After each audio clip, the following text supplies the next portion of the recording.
ശബരിമല ദർശനത്തിനൊപ്പം കാനന ഭംഗി ആസ്വദിക്കാനായി എത്തുന്നവരുടെ എണ്ണവും വർദ്ധിക്കുന്നു. മണ്ഡലകാല ആരംഭം മുതൽ പരമ്പരാഗത കാനനപാതകൾ സജീവമായി. കാനനപാതകൾ വഴി ശബരിമലയിൽ എത്തുന്നവരുടെ എണ്ണം കഴിഞ്ഞ തവണത്തേതിലും വർദ്ധിച്ചു.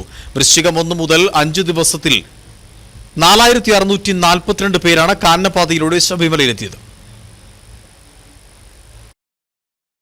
കഴിഞ്ഞ തവണ നട തുറന്ന 17 മുതൽ 6 ദിവസത്തിൽ 3167 തീർത്ഥാടകരാണ് 2 കാനനപാതകളുടെ ശബരിമലയിൽ എത്തിയത്.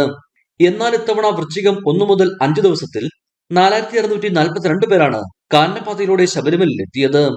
16-ാം തീയതി മുതലാണ് കാനനപാതകൾ തീർത്ഥാടകർക്കായി തുറന്നു നൽകിയത്.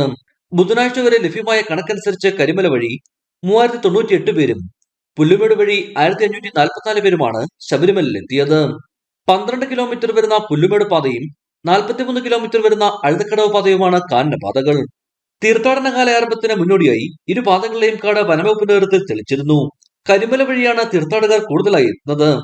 അഴുതക്കടവിൽ നിന്ന് രാവിലെ 7 മുതൽ പകൽ 2:30 വരെയും സത്രത്തിൽ നിന്ന് രാവിലെ 7 മുതൽ പകൽ 1 വരെയുമാണ് തീർത്ഥാടകരെ കടത്തിവിടുന്നത്. തീർത്ഥാടകർക്ക് സുരക്ഷയൊരുക്കി ഇരുപാതകളിൽ നിന്നും പുലർച്ചെ ആദ്യം പുറപ്പെടുന്ന സംഘത്തിന് മുമ്പിലായി വന്യമൃഗ സാന്നിധ്യം നിരീക്ഷിക്കുന്നതിനായി വനപാലകർ പോകും.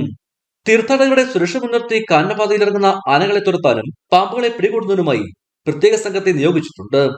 വരും ദിവസങ്ങൾ ഇതുവഴി എത്തുന്നവരുടെ എണ്ണം ഇനിയും കൂടാനാണ് സാധ്യത. ഇടുക്കി വിഷൻ, കുമളി.